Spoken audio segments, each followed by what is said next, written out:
your message. I'll talk to you later. Okay. Hare Krishna. Thank you. Thank you.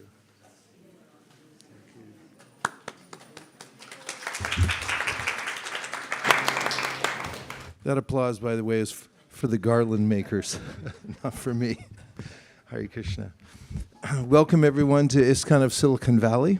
If it's your first time here, we welcome you. As it says on the sign, everyone welcome.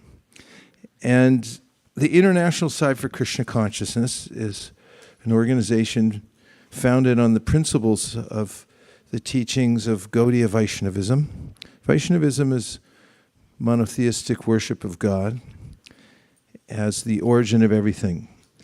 And in our line of teachers that come down from antiquity, or even before that, there's a mood and message that's passed on. The mood is that the main way to be connected to the Supreme is through devotion. And the method is called bhakti yoga, or adjustment of lifestyle, so that one uses whatever one has now without renouncing the world. It's a different kind of renunciation, not militant renunciation by neglecting the senses, but rather seeing that everything comes from a divine source, and that that source is personal and intentional and benevolent, and that we have a relationship with that personal source. And the lifestyle of bhakti yoga is meant to give us the wherewithal to stay in contact with that supreme person constantly, not at intervals, but all the time. That's how it's designed. And important in the mood of the practice of this kind of bhakti yoga is the purification of one's intention. And the intention is to serve selflessly. And that when we do serve selflessly, we feel satisfied. In fact, this is the gold standard, which is given in one of the most important of the teachings of the followers of Bhakti Yoga, called the Srimad Bhagavatam, in which in Sanskrit, these moods of bhakti are described as ahaituki apratiyata, which means that one isn't performing worship, and worship can be a word that brings up ideas of fanaticism, perhaps. But this philosophy is not based on fanaticism. It also is counterbalanced with philosophical understanding and logic. Worship actually is a word that comes from the word worth. If you look at the etymological dictionary, when you put ship on the end of something, of a word, not of something, of a word, then it becomes a noun. And worthship over time became worship.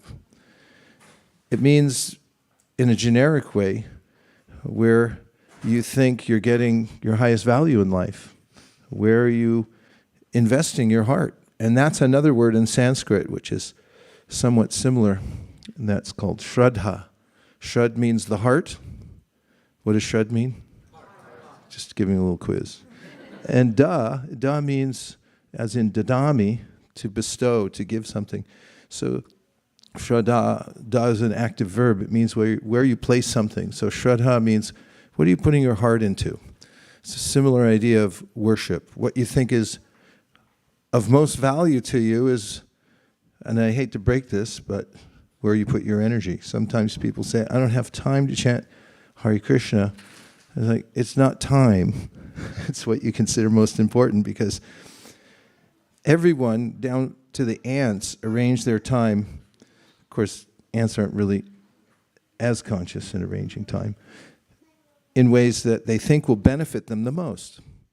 And this is one of the main points of getting educated in what's most advantageous for us. In fact, the ancient wisdom literatures, very specifically a book called the Sri Upanishad, says, Anyadeva horsambhavad, anyadahura sambhavat. It's so simple, but it's so practical and helpful.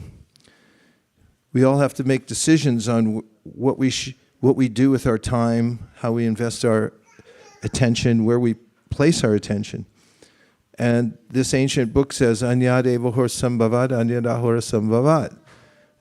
That there definitely will be a consequence for that decision. Not to pressurize anyone. But it says, if you give your attention towards the Supreme, then the result will be extremely favorable. And if you cast your glance elsewhere, if you deviate your mind to inferior topics, then there are also consequences. That's another word that's helpful when dissected. Sequence. Sequence means there's a series, and it follows. One thing follows another. So the two words, ahaitukiya pratiyata, appear during a dialogue that took place 5,000 years ago in Naimisaranya.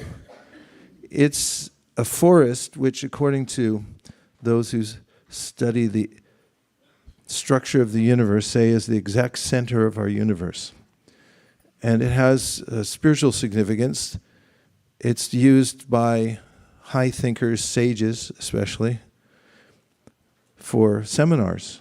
So there was a seminar that was held 5,000 years ago at Naimisaranya. Incidentally, the word Naimisaranya means the place where nobody blinks. Ostensibly because they're so interested in the subject matter, they don't close their eyes. They stay fully alert. And there, a teacher that was recognized by the assembly of sages, and according to the iPhone photographs we've seen of that event, actually there's paintings and descriptions.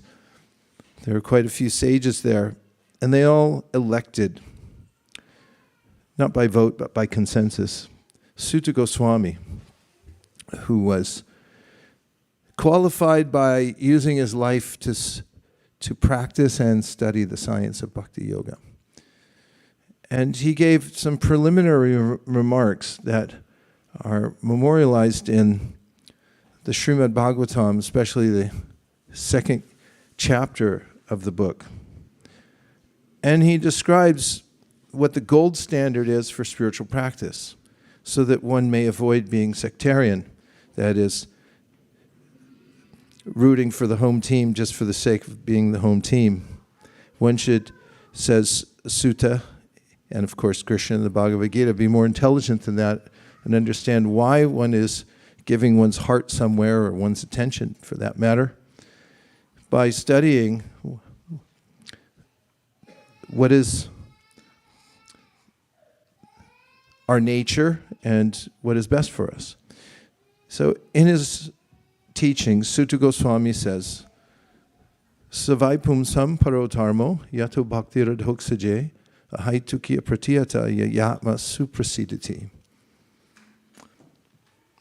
This is an answer to a question that the sages have asked him. They asked him 7 questions, and one of the questions was how to do the greatest good for all living beings.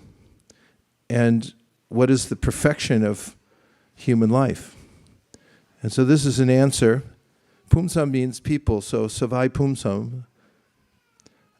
Parodharmo means that the way that you can help yourself the most is performing bhakti yoga or devotional activities for the benefit of the Supreme. In other words, service for service sake. You're serving the Supreme, and it's constant. You don't have any distractions. It continues, even as one's life continues. You may have to perform work, and all do to one degree or another.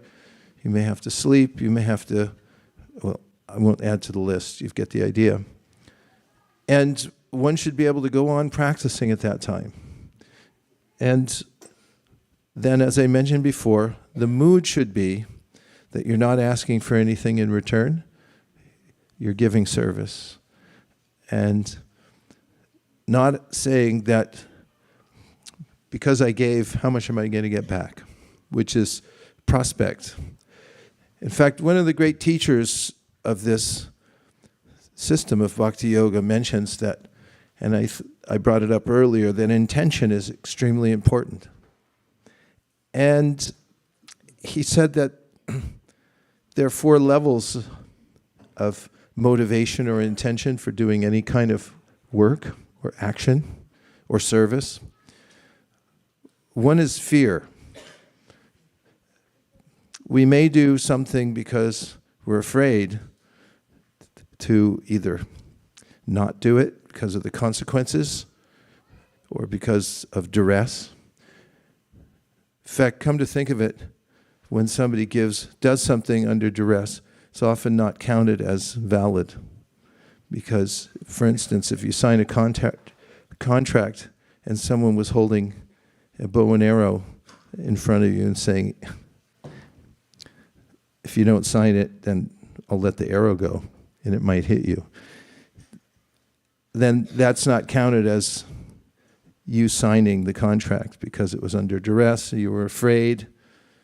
But that's one of the most common motivations, says the sages, when they talk about the way people move in this world. It's out of a sense of fear. Trying to avoid suffering is one of the kinds of fear. It's called payam. And then the next above that, as far as motivation goes, is prospect.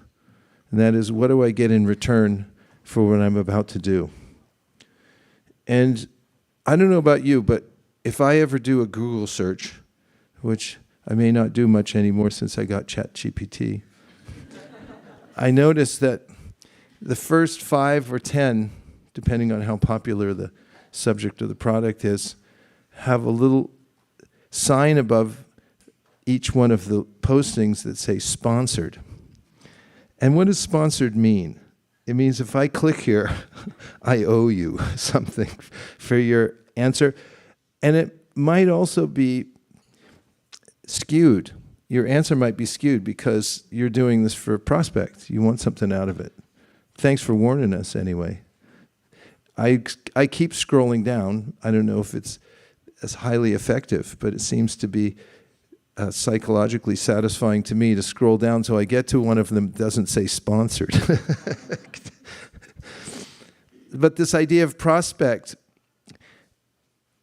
you may find that you go to an establishment and they have fine service for you, but try not paying and see how they treat you. Probably you'll be arrested because their service only goes so far. As long as you give something in return, that's fine. Otherwise, that's not in their wheelhouse.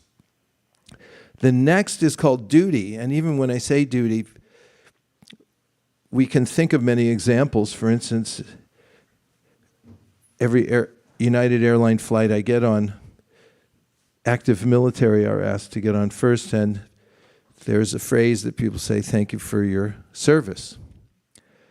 Because there is a sense, maybe it's not fully out of duty that people in a professional military serve.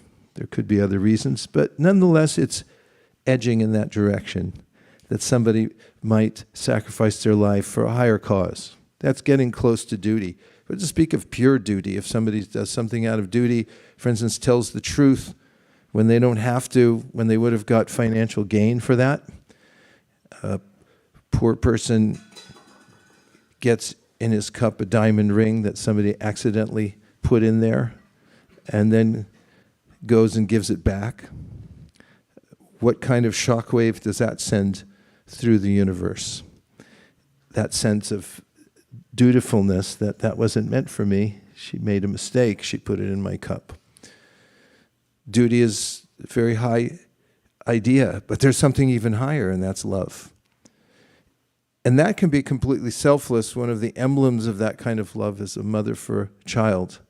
What real benefit does a mother get 9 months in the gestation period and the birth, which can be extremely painful, and then there's 24 hours a day attendance to a little creature that doesn't really have a sense of anything else except him or herself.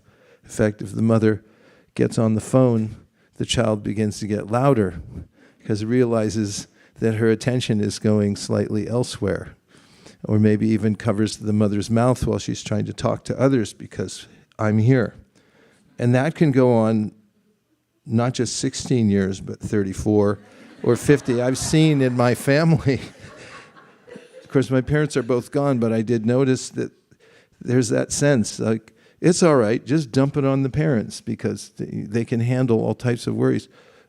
What is that? There's a sense of love, although that also has some mixture of other emotions and motivations in it, perhaps. But what the sages talked about was the pure love that we have as souls for the Supreme Soul.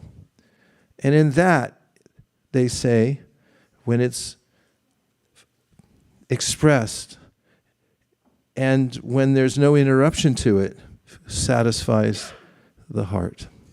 Savaipum samparo dharmo yato bhaktirat hoksaje. Haitu kia pratiyata yayatma suprasidati means at that point you'll feel satisfied. Krishna consciousness is at once philosophical and very practical because there are consequences. That's a science. We can study physical objects and see that they have properties. There are ways in which they react to different stimuli. And on a subtle level, there's also consequences. We expose ourselves to various environments and kinds of association, and we can notice the result afterwards. Anyad evahur sambhavad, anyad ahur sambhavat. And so, the Bhagavad Gita, which is one of the prime texts of the teachings of Bhakti Yoga, which is ever satisfying. It doesn't matter if you've read it 50, 100, or 1,000 times. You'll still find the subject matter fresh and interesting. It's called transcendental literature. That's what transcendental literature is. You don't get tired of it. It gives new insight every time you read it, and you feel as if what you're reading is in resonance with the voice within your heart, which, by the way, according to the Bhagavad Gita, is God, who resides, or Krishna, within everyone's heart, and is giving intelligence. And he also speaks externally through the Bhagavad Gita. A very helpful aspect of the Bhagavad Gita is talking about the modalities of the world, and importantly, there's a modality that one can practice to attain and achieve, and that's called sattva, goodness. And the Bhagavad Gita, in the 7th chapter, 28th verse, Krishna says, Yesham tvantakatam papam jananam punyakarmanam te dvandva mohanir mukta bhajanti mam drida vrata. What's in it for us in this verse? A way to organize our lives, or more importantly, a reason to organize our lives for coming to a purified state of consciousness. And not just consciousness, also There's a body-mind connection, which has been much studied and written about, spoken about, and as people are more aware of nowadays. So in the verse, Krishna says, Yesham tvantakatam papam jananam punyakarmanam. He's talking about a state of consciousness in which we're not forced to perform activities that are detrimental to our well-being. We may become familiar with, or we may be already familiar, that is, with such behaviors like addiction. We may become addicted to activities, substances that are noticeably bad for us. However, we may also not have the wherewithal, the strength to not do them. And this is a state of being conditioned, says Krishna in the Bhagavad Gita. The more we're conditioned by the modalities of nature, which are 3 in number. One is sattva, or goodness. It's the pure state, or the state which is the purest in this world, that gives us the most freedom. Below that is rajas. And rajas is a mode in which we feel attached, inordinately attached to those things that are not in our ultimate best interest. And then there's tamas, which is just the stupid zone, where people say, what were you thinking? I wasn't thinking. Because there's no impetus for doing the right thing. It's simply darkness, and therefore one does things that are obviously wrong to most people, but one thinks that they're doing the right thing, even though it's harmful to oneself and to others. In general, these are 3 gradations mentioned in the Bhagavad Gita. So in this verse from Bhagavad Gita 7:28, too bad Ramani isn't here, because she'd be watching the temperature in this room and making sure that it's not too hot. She's already in Delhi. She's here? She's in Mumbai. Well, maybe she should have an app on her phone where she can run it from there, which I'm sure one of you could arrange. In the verse, Yesham tvantakatam papam. Papam sometimes is translated as sin. There's a way in which there's an order in the universe and in the world, just as there is here in, where are we, Santa Clara County? Got it right once. We're in Santa Clara County. There's certain rules of the road. The other day I got pulled over because I had 2 earbuds in while I was driving. And he said, no, 1 only. So that's a rule. I now know because I got a warning. And there are many such rules. And similarly in the universe, there are rules. And if one violates those, there are consequences. And there are ways in which when we exploit the world for our own purposes, which is pretty much constantly, because it's the rule of the world that we are compelled to try to survive at every moment. And therefore, the ancient literatures say, well, just by walking around, breathing, eating, preparing food, and gardening, you're killing millions of other creatures. And why? So you can stay alive. What to speak of if you perform activities that are violent towards others or deprive them of their property and so forth. These you can get pulled over for. And it's not just if they catch you or not. There is a sense in the Bhagavad Gita of a universal intelligence called Paramatma, who records everything not dispassionately and just wrote, okay, all right. And there's a long list. And when that adds up, you have to pay back for those things that you've taken beyond your quota, for the ways that you've interacted with others that are inappropriate or violent and so forth. And that's called papam. And in the verse, Krishna says, Yesham twantakatam papam jananam punyakarmanam. That the people who are more free in their lives and who therefore have the luxury of clear thinking and who can see what's right and what's wrong and therefore avoid more and more trouble, they're more likely to take to an advanced spiritual practice. Krishna says this. So there is a way in which, in the practice of bhakti yoga, there's an encouragement that one practice the tenets of bhakti, while at the same time one keeps a clear mind by cultivating what is called sattva, or goodness, the various habits. And to begin that, there are various habits that are categorically not helpful. One of them is intoxication.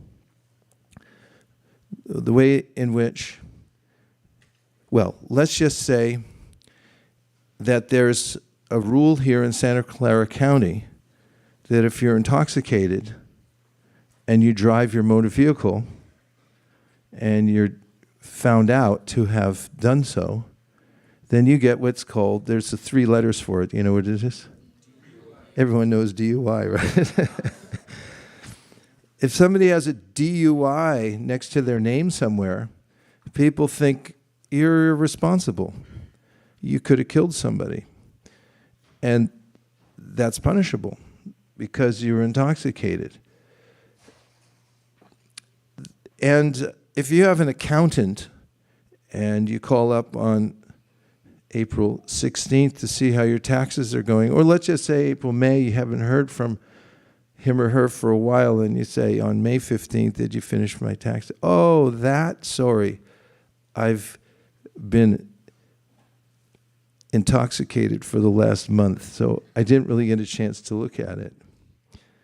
You'll probably move your account somewhere else, right? Say yes. Yes. Yeah. Because, as was proved on a famous episode of Oprah Winfrey about 30 years ago, the more people drink alcohol, the stupider they get. And that was done in a controlled environment in which people who had never or were not accustomed to drinking alcohol took measured amounts according to their body weight and then were videotaped to watch later to see what they looked like themselves. And they were wholly embarrassed. Not H-O-L-Y, but W-H-O-L. Yeah. So it's a natural tendency to intoxicate. As is mentioned in the Srimad Bhagavatam, Loke vyavamisha, madhya seva. Madhya means intoxication. That's it's naturally attractive, even ants. Once Srila Prabhupada said, if an ant gets information that there's a grain of sugar on the top of a skyscraper building, he'll make an arrangement to go there. Because for an ant, a grain of sugar is a kind of largesse when it comes to intoxication.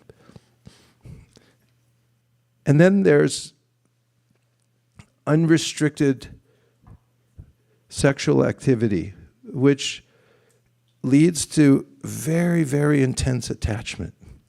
And attachment, as I may have alluded to earlier, is ruled by rajas, or passion, the passionate mode. And there's a way in which the more attached we are to our physical body and to the gratification of our body, the less clarity of thought we have. In fact, you can make a graph and it looks like this. So there's an inverse relationship between material attachment and reason.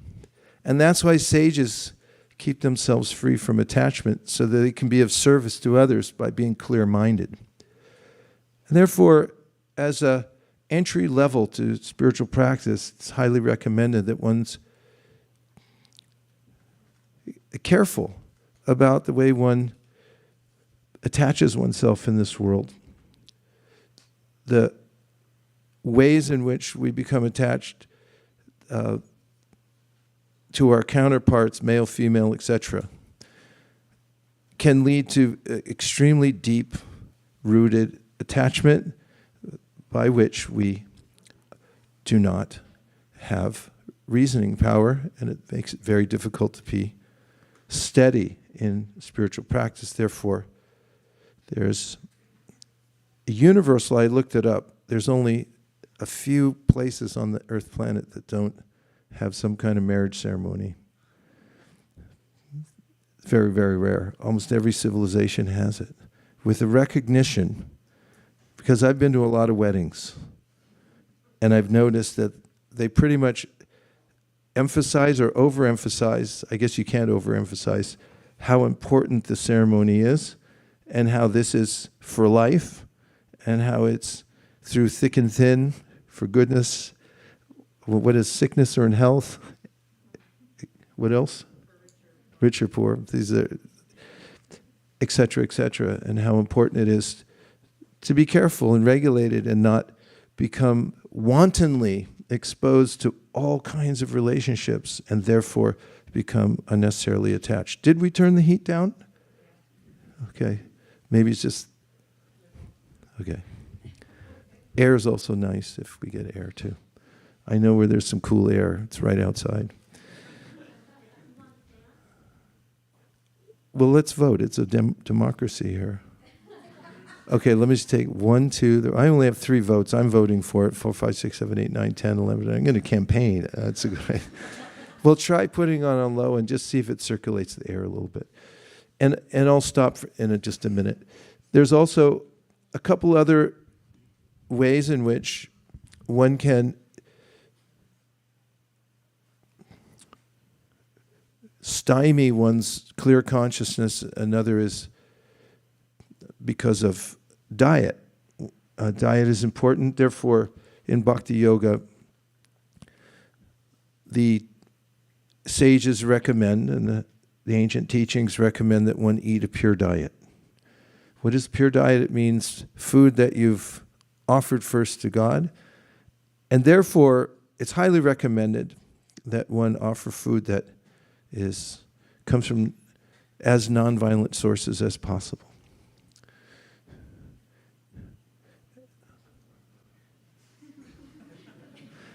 And then finally, there's gambling, and there's a way in which the trying to get something for nothing mentality is contrary to an understanding of the way the world works, is that we never get something for nothing. And Bhagavad Gita recommends that even if you're in an occupation that doesn't pay as much as somebody else or is not considered socially as good as somebody else's, etc., he said, if you have it because it came to you naturally and it suits your nature, don't become too concerned, because however you adjust your situation in this life, there's always going to be some fault. Just as fire has smoke, which is a faulty aspect of fire. He said, similarly, any kind of work that we do in this world has some sort of fault. So don't try to get ahead artificially. Those who get addicted to gambling also lose their reason and sometimes jeopardize their lives, find themselves in debt to others. Though there are some basic principles through which one can avoid becoming more entangled, and simultaneously, and more importantly, they give us an opportunity to practice the tenets of bhakti, which I'll describe briefly in just a moment, unabatedly. And of course, everybody knows most of these things. Even junior high school students know. And I remember when I went to Fairview Junior High School, we didn't call it middle school, we called it junior high school. It was 7th and 8th grade. I don't know about y'all, but that's what we had back then. And at Fairview, there was a fellow student of mine named Steve Rao. I don't know if he's still on the planet or not. But I remember when Steve Rao decided that he was going to get straight A's and he was going to be the valedictorian and he was also going to be the top athlete in school. And I remember he made that decision. And Steve Rao did no nonsense. Steve Rao would run to school and run back just to get in his miles. And Steve Rao would not go out and carouse because he was home studying to get straight A's and so forth. And I saw that by his determination, Steve Rao achieved all those things because he decided he was going to do it. And this is called Dridavata. And don't get me started with Dave Dibburn, because I've mentioned him before that he was a flautist and he wasn't making as much progress on his flute playing as he wanted to. And one fine summer night, circa 1969, he lived nearby. He was a fellow student in high school. He came running to our house and burst through the front door with his flute, and he had his head shaved, which was taboo in 1969. Nobody but the Hare Krishnas shaved their heads back then. And he said, "That's it, no more fooling around. I'm going to get good on the flute." Then he slammed the door and ran home. And he became an excellent flute player. This is called Dridavata. Remember the Dave Dibburn or Steve Rao principle. And so in the Bhagavad Gita, Krishna says that if you're careful about the way you organize your life and you don't intermingle with people who are not serious, and not serious means they think it's okay to be stupid, making themselves unnecessarily stupid through some of the activities that I mentioned earlier. It's one of the tenets of spiritual practice. Don't dabble in things that will make you stupid or lose your reason or become so attached unnecessarily that you'll lose your reason. And at the same time, if one practices tenets of bhakti, it's compared to lighting dry firewood. And if one tries to practice spiritual life while at the same time contaminating one's consciousness by the lower modes of material nature through ill-advised activities, it's compared to trying to light a fire that has become moistened by the fog, or even worse, by a heavy rainstorm. It may take a lot more fire to start the kindling in that case. So two things go together. Therefore, the sages gave this advice: lead a clean life. And at the same time, practice bhakti. And then this verse comes to life. Yesham tvantakatam papam jananam punyakarmanam te dvandva mohanir mukta bhajanti mam dridavata. You won't make mistakes because you'll be in the mode of goodness. Mistakes set us back so fast and so far. Of course, we learn from mistakes and we do the best we can, but we won't make stupid mistakes. And it also says that we'll have this sense of determination in our heart, and we'll also be eager for spiritual practice, which isn't, that is, spiritual life, appealing to those whose consciousness becomes sullied by the lower modes of material nature. In fact, in the Bhagavad Gita, Krishna says, if you let yourself go into the lower modes of material nature, you'll think that spiritual practice is ludicrous and for losers. When I lived in Los Angeles, we lived in Los Angeles. I was married back then, and I was walking from my apartment to Mangalartik. And that is around to walk. It was only about 5 minutes, but I wanted to get there a little early, so it was probably 3:45 in the morning. And it was a Sunday morning, so that meant Saturday was the day before that, which means in Los Angeles that people were still driving around. And I was walking down the street with a bead bag in my hand and ready to walk in the pristine environment of the temple for chanting. And I saw a van. It was a Suburban, so there was quite a few of them that fit in there. Merrymakers. You know what merrymakers are? People that drive around all night long and try to find something in it for themselves. Like people who go out to clubs and they drink and they drive around until 3:45 in the morning. So I just got up and I was going to the temple and they were still up and going the other way. And I just remember I was walking down the street. There weren't many other people walking on the street at 3:45. They slowed way down and were looking at me as they drove by, and I looked at them as they drove. And in the Bhagavad Gita, Krishna says that when a person's dedicated to the lower modes of material nature, it becomes their occupation, they see a person who's endeavoring for spiritual practice to be a fool. And vice versa, he says. Yanisha sarvabhutanam. That he makes this comparison. A person who's in the lower modes of nature thinks that a person who's trying to free himself or is already free to be wasting time. So it's important to know what's what.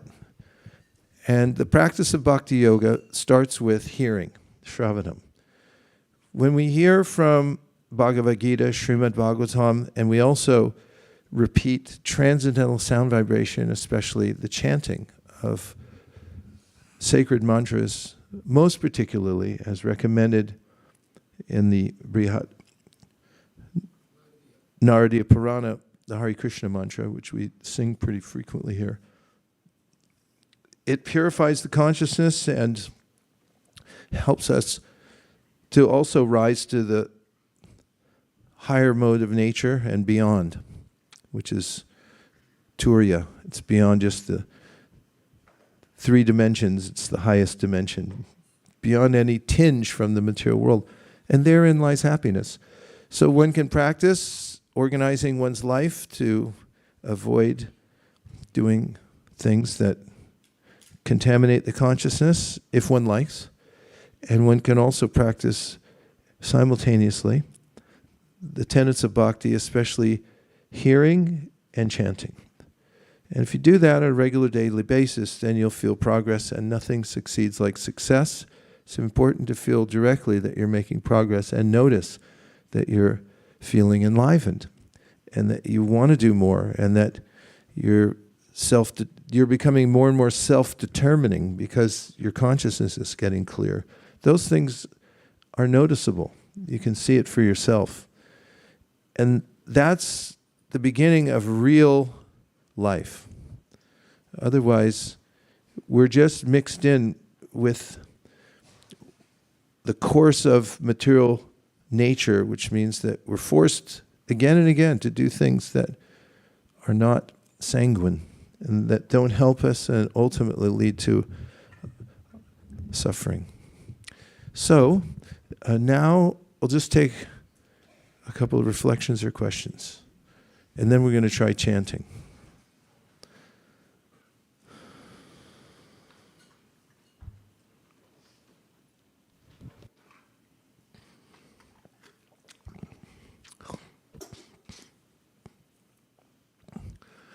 Reflections are simple because all you have to do is remember anything you heard that's stuck in your mind and you can reflect it back. Okay, we have Brajaras Bhavana and Devavrata, two of my favorite reflectors and question askers.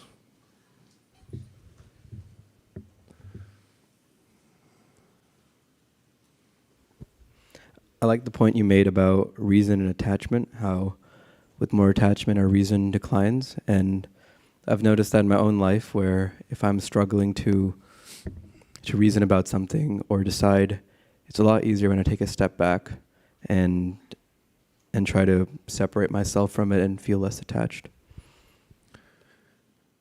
Thank you for the testimonial. I've noticed it myself that if there's a tinge of emotion, one emotion could be if somebody writes something that is challenging, and not challenging in the sense that it's a hard mathematical problem or something that they challenge whatever my position is. There can be a tug from the false ego to say, what do you mean? I'm never wrong.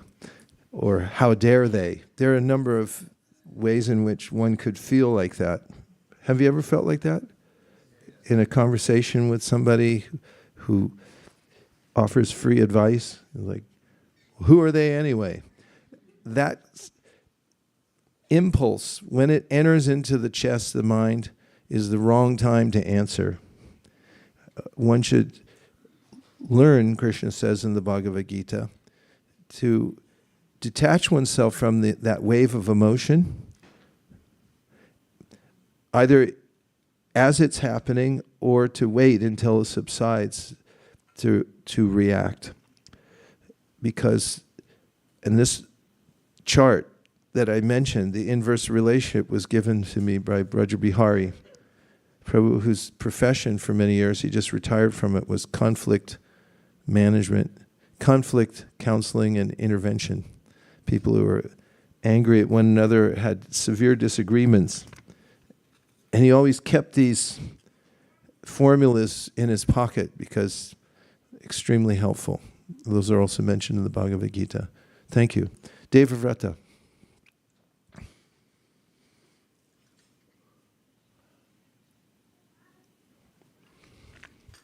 I'm just wondering, is there a difference between the determination of the Steve Rows of the world and those who are trying to make progress on a spiritual path? In terms of what they're striving for, is there an inherent difference between that determination? Yes. There is a difference in the outcome, that's for sure. Just as much as if you climb a ladder, it really depends where the ladder is situated. Because if you climb a ladder and you end up at a precipice where you could fall off, that's one destination. Another, you very purposefully align the ladder and you go up and you're able to, for instance, escape a fire or something like that. So in the Bhagavad Gita, Krishna mentions in the 17th chapter that everyone has Shraddha. I mentioned that word earlier. A thrust to go in a certain direction, to believe in something. Everybody. Somebody may say, I'm a scientist, I don't believe in anything, or I'm an atheist, I don't believe in anything. It's like, okay, it sounds like you really have a strong belief in that idea, right? And so Krishna says it's quite natural because the nature of the soul, the self, to have this sense of identifying with a cause, a person, and seeing the world in a certain way. The kind of determination Stephen Rao had and the kind of determination somebody has for spiritual life comes from life. The fact that we're alive, we have a sense of wanting to do something.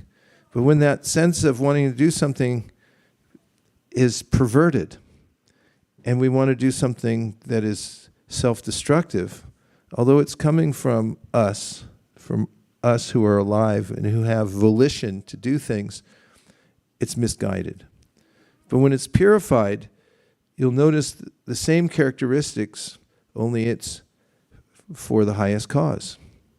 So just as Steve Rao got up early and ran to school, so similarly, someone may align themselves. In fact, I've seen in the holy city of Vrindavan that on the Kadashi day, 2 times a month, there's a special day where you can take more advantage of your spiritual practice, or there's a favorable circumstance under which to do more devotional service.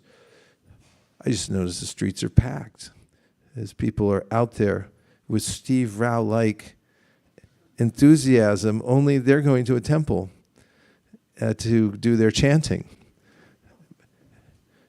I mean, everybody has some enthusiasm. Ants have a lot of enthusiasm. I've never seen any entity more enthusiastic than an ant, I have to say. They're so determined. But what is their ultimate destination? Well, just look at the Nature Channel. They'll show you. There's a little city down below, and they have lanes. They have lanes. They probably give tickets for wearing 2 things in their ears.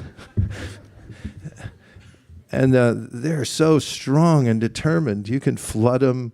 I've even seen ants stepped on, and they're like, nah, no big deal.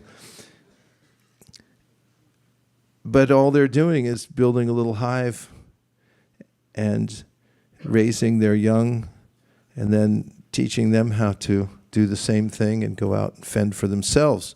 Therefore, the Hitopadesh says, as an algebraic expression, that there's no difference between humans and animals except for if the humans are realigned towards Dharma, which is using that Steve Rao enthusiasm for purification and for devotion to Krishna. And Krishna says it in the Bhagavad Gita also. It's there in everybody. It's there even in the plants. Tell me that a jasmine plant doesn't want to not just survive, but take over the neighborhood.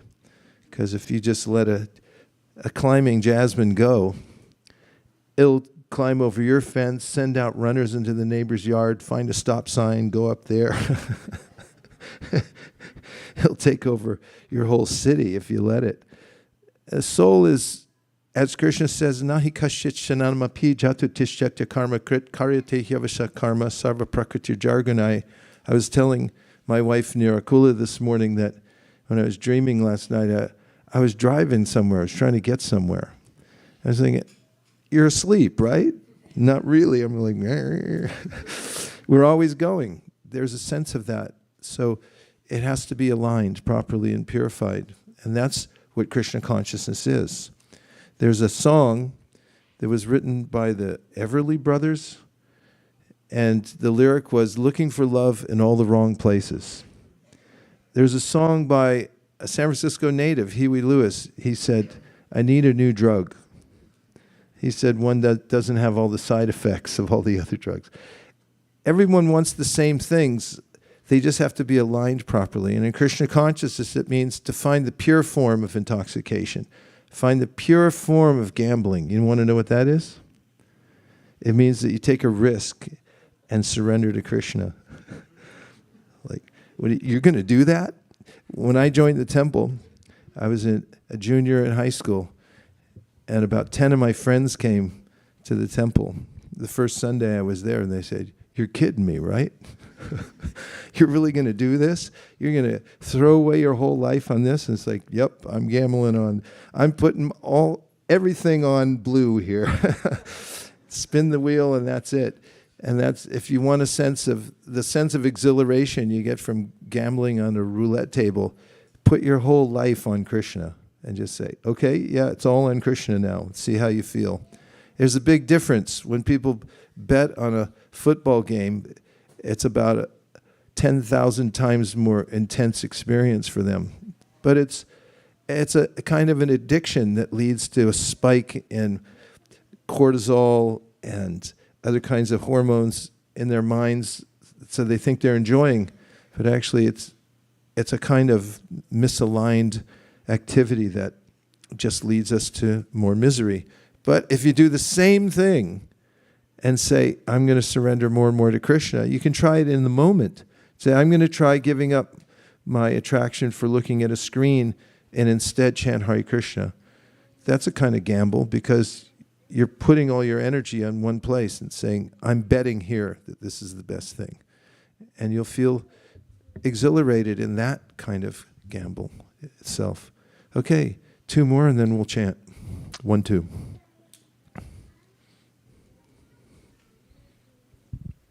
Hare Krishna Maharaj. When you are sharing that how Naimisharanya is the center of this universe. Naimisharanya, yeah. Yeah. So whatever is done in the center, right, it becomes widely known. It spreads far away. So one devotee was sharing in this same context when explaining this verse. Prabhupada saw that Indians were not accepting Krishna consciousness and then they were trying to imitate the ways, Western ways. Then he saw how these big cities like New York are the central places for this. So he came and attacked these places to spread Krishna consciousness. I just wanted to share. Yeah, because Krishna consciousness is not limited to any geographical location. And those who are expert in utilizing everything for Krishna see that wherever it's most favorably accepted is a good place to go. And more than that, Prabhupada saw at the time that English was the medium that was most popular at that time in the world, and America was an up-and-coming superstar in the world of nations. And he then also saw that New York, out of all those places, the financial center, artistic center, and so forth, would be most impactful place to establish Krishna consciousness. That became the center. That's why we call these, we call our temples centers often. You're going to the center. And if you look at old architecture, you go to Europe or Canada, for instance, in Montreal, there's the Cathedral of Notre Dame. It's an impressive building. If you go inside, you'll immediately feel the fear of God in your heart. I know I did. I walked in and was like, I'm sorry. And before elevators, which was really the catalyst for tall buildings, before we had flexible steel cable and we were able to build multiple floors and not have to walk upstairs to get to them, be able to make elevators that would go up multiple floors. The tallest building in every town was either a church or a temple or a mosque or synagogue. And you could see it from all directions. Even now in Jagannath Puri, even though so many hotels everywhere, still from a distance what you see is the Jagannath Mandir. And now in Mayapur, if you've seen the TOVP, everywhere you look from, the flags flying in the top, that's purposeful because that should be the center. And the whole point of Krishna consciousness is to make Krishna the center. And Krishna says, Manmana bhavamatto bhakto. You got to center your mind somewhere, so center it on me. And that's pretty simple. One place, no decisions, just take that. And your life will be perfect because Krishna's the source of everything. Last one. Unless you wanted to make a point too, and then, okay. I had a question. I was just thinking that, sometimes we are just, I was just thinking about myself, rat race on finishing this service. At the end of the day, I sometimes forget I'm actually doing the service for Krishna. So how to get always things back to connecting with Krishna? The consciousness of when you're doing the service, of course, but yeah. Yeah, such a good question. The best way is to chant Hare Krishna. And Prabhupada mentions this very clearly in the verse, Tasmat sarveshu kalishu mama nusmara yudyacha mayarpita mano buddhira mami vaishyasya samshayaha, which is a verse where Krishna is making a conclusion, and he's saying if you want to have success in thinking of me, especially when you leave your body, he says, therefore you should practice during this life. And he said you should do it while you work, while you're doing things. In fact, he's telling Arjuna, you remember me and fight. And then Prabhupada, in his purport, said, what this means is you should work and chant Hare Krishna. And I notice it going out to, for instance, distribute transcendental literature. In big cities, especially where there's a lot of noise and distraction, it's easy enough to get distracted. Your mind can go in any direction. And also, when talking to people, you can forget that they're not their bodies, or I'm not my body. But if you chant Hare Krishna like this, Hare Krishna, Krishna Krishna, Hare Hare, Hare Rama, Rama Rama, Hare Hare, there's a way in which, by the power of that vibration, you automatically remember, oh, I'm not my body, they're not my body, and all the other distractions are subdued. And any thing we do in our life, or anywhere we go in the environment we're in, if we go on chanting, then we'll be lifted above that sense of so many choices and why am I doing this? You'll remember why you're doing it. Only problem with that system is that it seems too simple. And Prabhupada mentioned this. He said if you tell people to press their nose or to go to Himalaya and sit in a cave, they'll think, well, that must be something. I'm not going to do it, but that's something. But he said if you just say, just chant Hare Krishna and work or do your service, it's like, oh, well, that can't work. Well, just try it. And I've noticed myself when I'm in anxiety, which is pretty much constantly, when I start chanting, then the anxiety then turns into something else. I realize, oh, Krishna's here. He's here with me. He's here helping me. What's more, the way the Bhagavatam speaks about chanting Hare Krishna or any direct activity of devotional service was that Vasudeva Bhagavati Bhakti Yoga Prayojita Janya Yashuvairagyam Jnanam Chayara Haitukam. There's a concomitant influx of knowledge and detachment that you get from chanting Hare Krishna. You can't get that at Whole Foods, nor can you get it from ChatGPT unless you ask the right question. And so it comes from us, from the soul to Krishna. And it's really the only thing that works. That's one of the admonitions, Harinama, Harinama, Harinama, Eva Kevalam. Nothing else works. And he's like, this, and not that, nothing else, nothing else, nothing else. So we might as well try it, right? Say yes. Yes. All right. Well, let's chant a little bit. The way this works is we'll provide the musical background for you up here. We volunteer. And then I'll do a kind of call and response where I'll sing various mantras, and then you can repeat. But it'll be 95% the Maha Mantra. Nama Om. And please, everyone, why don't you put that thing on the screen? That's more entertaining. Can you put the slide up that tells us all to move up closer? Anyway, you could start moving up because more guests are coming in. And whoever sets up here, we thank you very much. And in the future, if you want to start the front row a little closer, that can be helpful too. And it's good to see you all, by the way.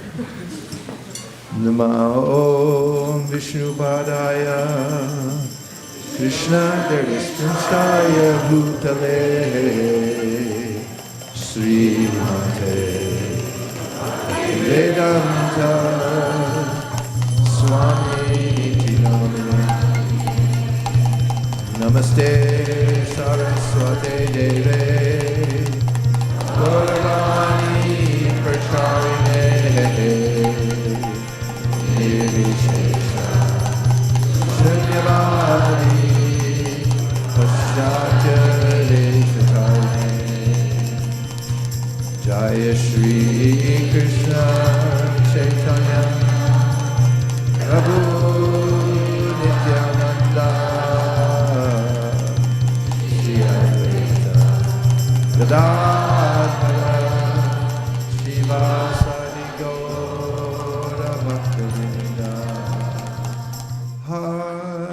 Krishna, Hare Krishna, Krishna Krishna, Hare Hare, Hare Rama, Hare Rama, Rama Hare Hare.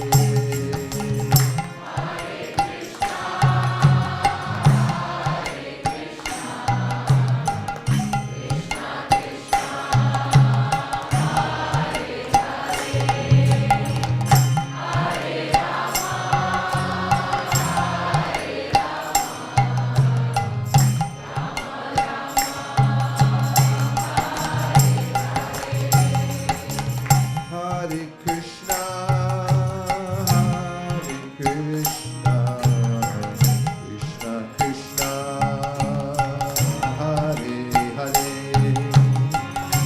Hare Rama, Hare Rama, Rama Rama, Hare Hare.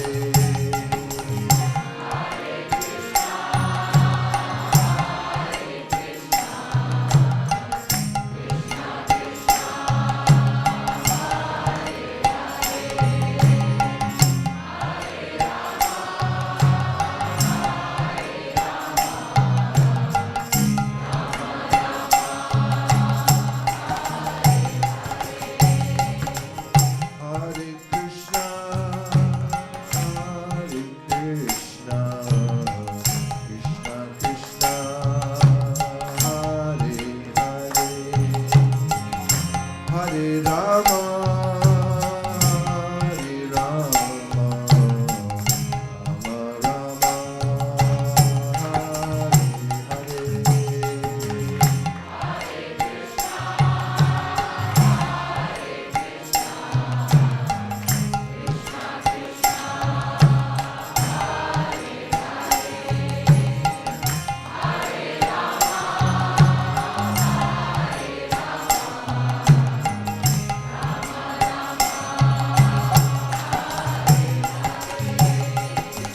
Hare Krishna, Hare Krishna, Krishna Krishna, Hare Hare, Hare Rama, Hare Rama, Rama Rama, Hare Hare.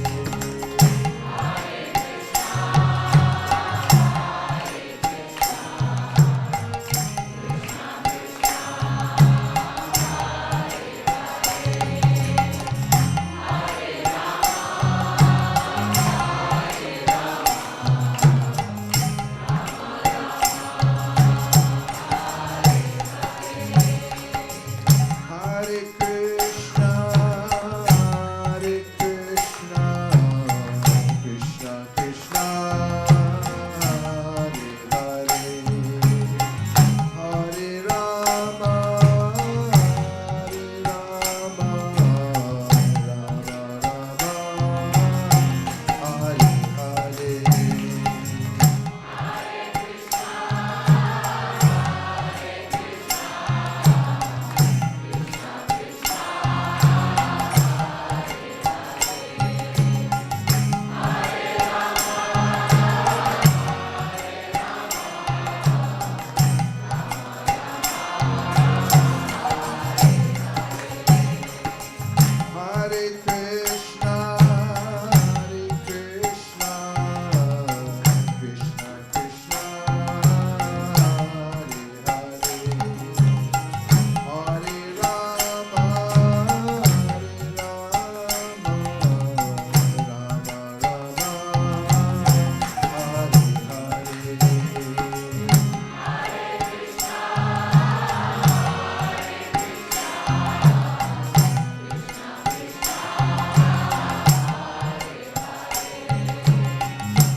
Nitai Gaura Hari Bol, Hari Bol, Hari Bol, Gaura Hari.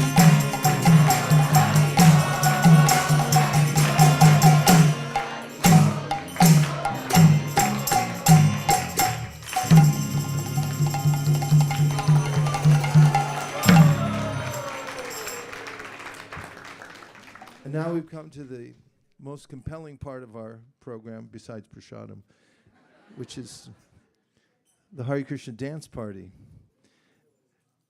I haven't written it yet, but it's a book coming out soon called Never Miss a Chance to Dance. And we can practice for that, the tenets of that book right now, because human life really is a celebration. I was thinking about this morning because I was listening to a set of verses, and one of them talks about how rare the human form of life is, and that if you've gotten one, you're really lucky. And I was thinking of my body as a robot, and I was thinking, what a good robot. I said, good robot, very nice.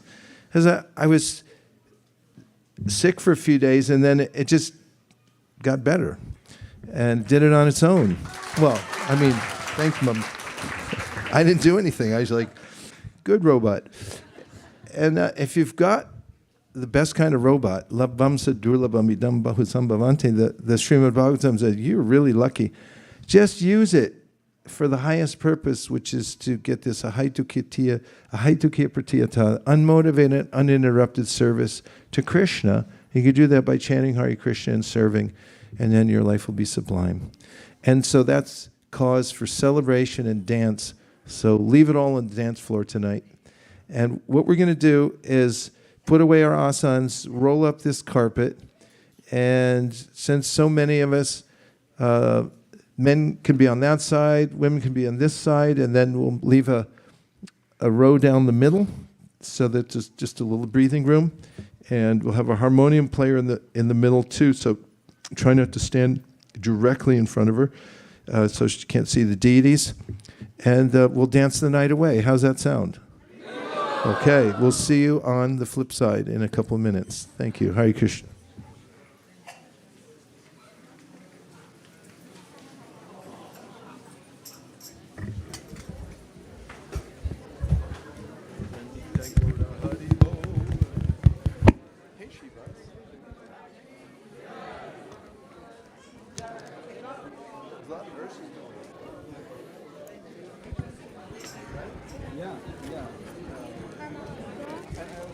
Where do you keep the mic? I don't know. Well, actually, can you take this and this? Oh, make sure this is turned off. Turn off. Yeah, turn off.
Hare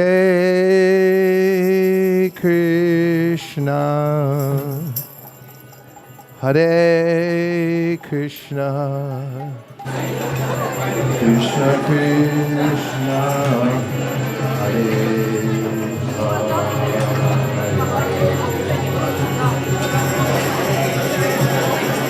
Hare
Hare Krishna, Hare Krishna, Krishna Krishna, Hare Rama,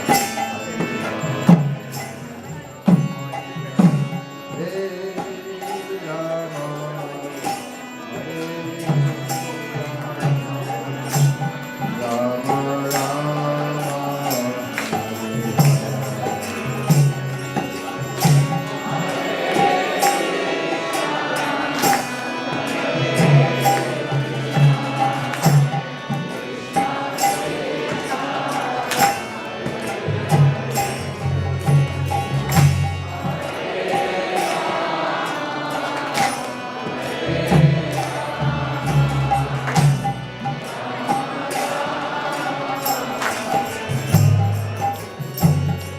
Rama Hare Krishna, Hare Krishna, Krishna Krishna, Hare Hare, Hare Rama, Hare Rama, Rama Rama, Hare Hare.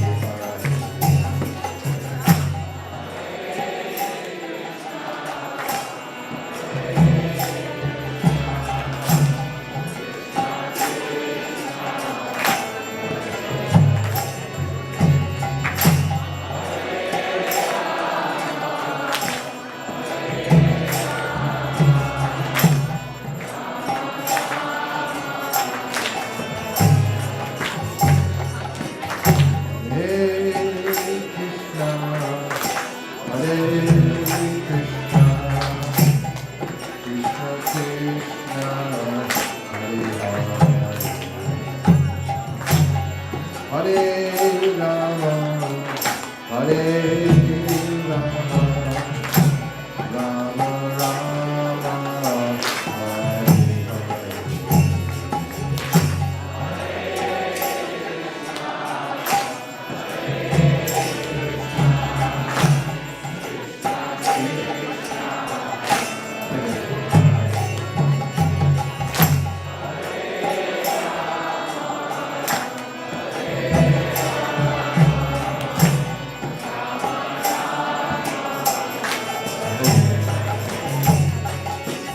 Hare Krishna, Hare Krishna, Krishna Krishna, Hare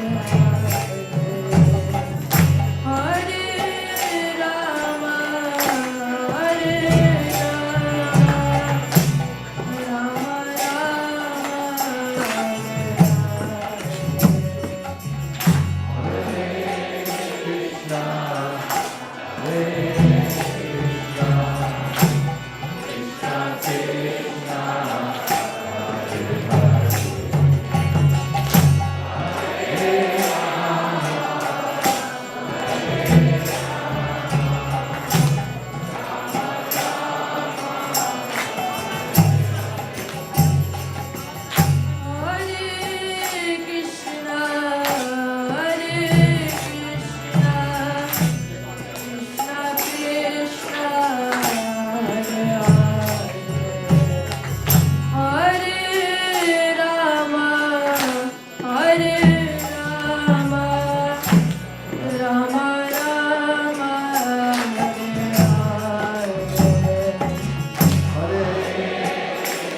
feel free to stand, or you can offer your obeisances. Jayam Vishnupad Paramahamsa Parivrajacharya Stotra Shata Shri Srimad His Divine Grace Srila Bhaktivedanta Swami Srila Prabhupada Ki. Jayam Vishnupad Paramahamsa Parivrajacharya Stotra Shata Shri Srimad His Divine Grace Srila Bhakti Siddhanta Saraswati Thakur Ki. Ananta Koti Vaishnava Vrinda Ki. Namacharya Srila Haridas Thakur Ki. Prem se kaho Shri Krishna Chaitanya Prabhu Nityananda Shri Advaita Gadadhar Shivasadi Gaura Bhakta Vrinda Ki. Shri Shri Radha Krishna Gopa Gopinath Shyamakun Radhakun Giri Govardhan Ki. Shri Vrindavan Dham Ki. Shri Navadvip Mayapur Dham Ki. Shri Jagannath Puri Dham Ki. Ganga Mai Jamuna Mai Ki. Tulsi Devi Bhakti Devi Ki. Samaveta Bhakta Vrinda Ki. All glories to the assembled devotees. All glories to the assembled devotees. All glories to the assembled devotees. All glories to Shri Shri Guru and Gauranga.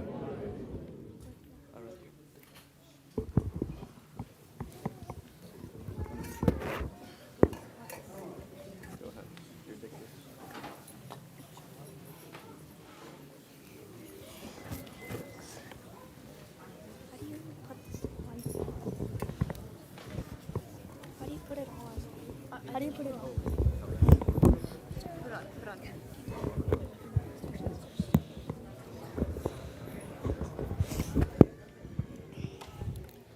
Should I start? Namaste Narasimhaya.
Hare Krishna, Hare Krishna, Krishna Krishna, Hare Hare, Hare Rama, Hare Rama, Rama Rama, Hare Hare.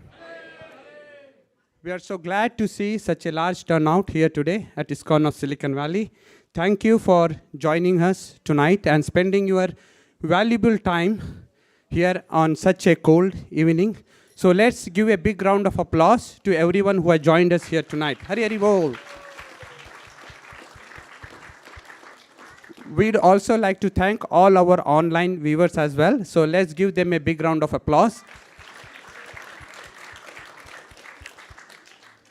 Today's Krishna Katha and discourse was brought to us by His Grace Vaisesika Prabhu and also leading the Aarti and Kirtan. So let's express our gratitude and thank him for excellent class and the Kirtan. Hari Hari Hari Bo. We would also like to thank Bhaktin Aradhya for leading Narsimha Aarti. Hari Bo. Last but not the least, we would like to express our thanks for His Grace Charunimai Prabhu for broadcasting this program so that all our online viewers and devotees here can take advantage of it. So let's express our gratitude and thank you for bringing the broadcast of this program. Hari Hari Bol.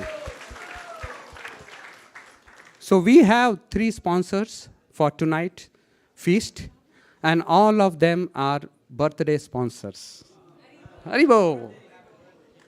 So first one is Vikram Aditya Prabhu and Vasu Pradha Mataji are sponsoring on the occasion of Vittal's birthday. Vittal, please come here.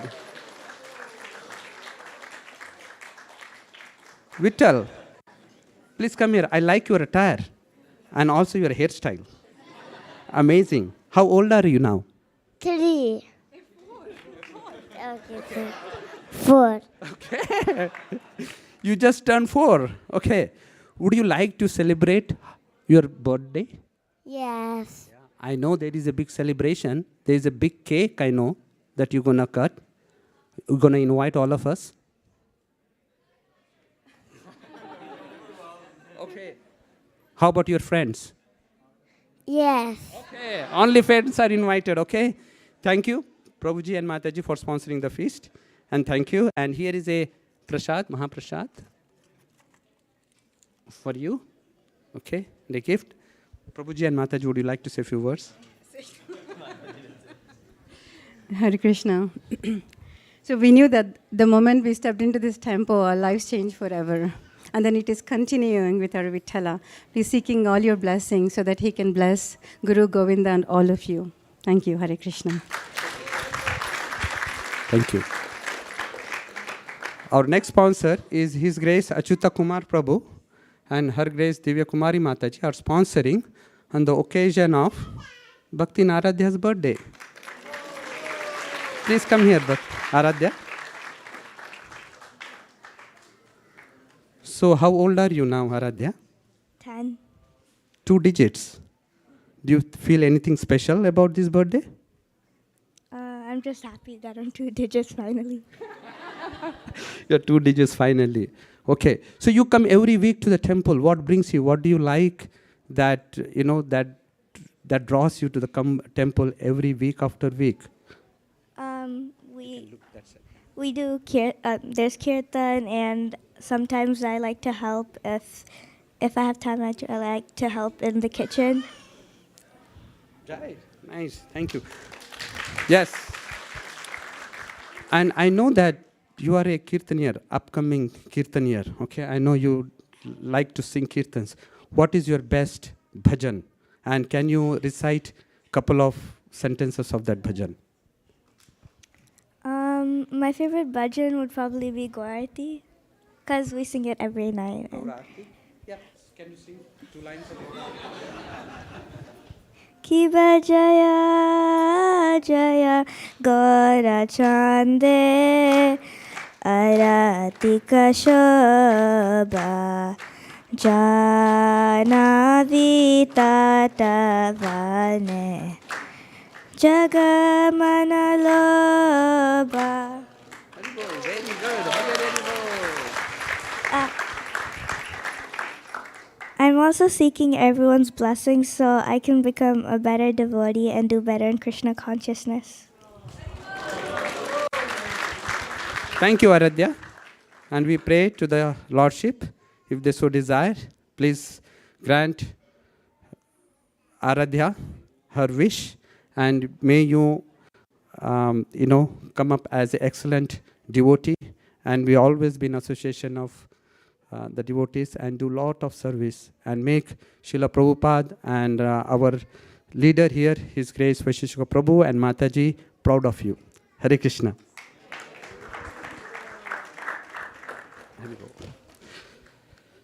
The next sponsor is His Grace Sukhata Gauranga Prabhu and Her Grace Prema Kishori Mataji are sponsoring on the occasion of Advait's birthday. So are they here? I know they are here. I know Advait is shy, but Sukhata Gauranga Prabhu. If not, let's thank them in their absentia here. Hare Krishna. Cooks for tonight. Okay, please come.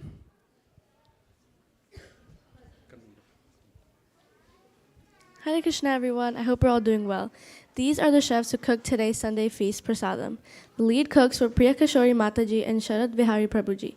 They were supported by Siddha Katha Prabhuji, Suvarna Gopika Mataji, Meghavi Mataji, Saili Mataji, Shreya Mataji, Smita Mataji, Vasu Prasad Mataji, Bikram Prabhu, Neha Mataji, Remuna Prana Gopika Mataji, and Krishangi Mataji. Hare Krishna.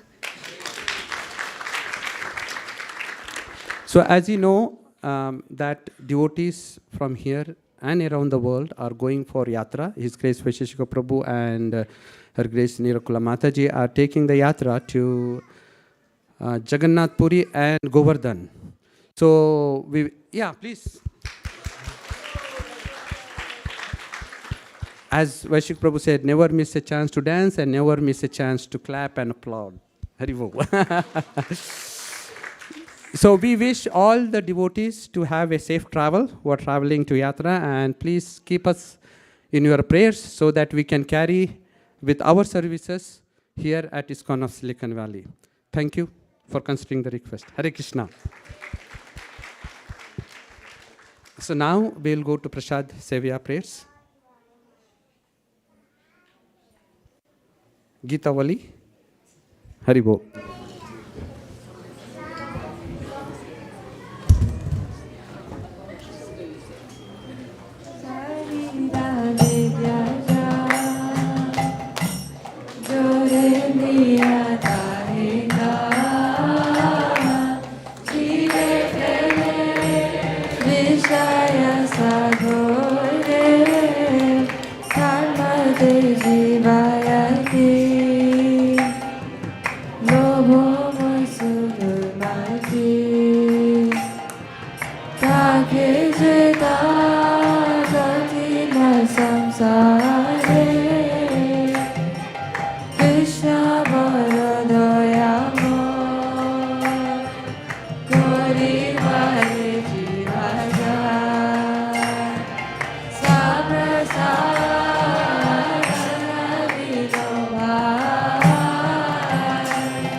Prasade Govinde Namo Brahmane Vaishnave Sabha Punyavatam Rajan Sonivajayate Prasade Sarva Dukhanam Aniraso Prajayate Prasana Chetaso Yasu Buddhi Payavadishtate Tvayopa Buddhya Vasurajara Jajita Uttishta Bodhi Dasa Maya Premani Shuksham Panishitam Bhakti Nityam Vadura Desata Kati Matena Muktavyam Natakala Vicharana Nadeshaniya Masata Nakalaniya Vasata Kaptamanam Tatam Shishre Muktavyam Harirapravid Bhagavad Shima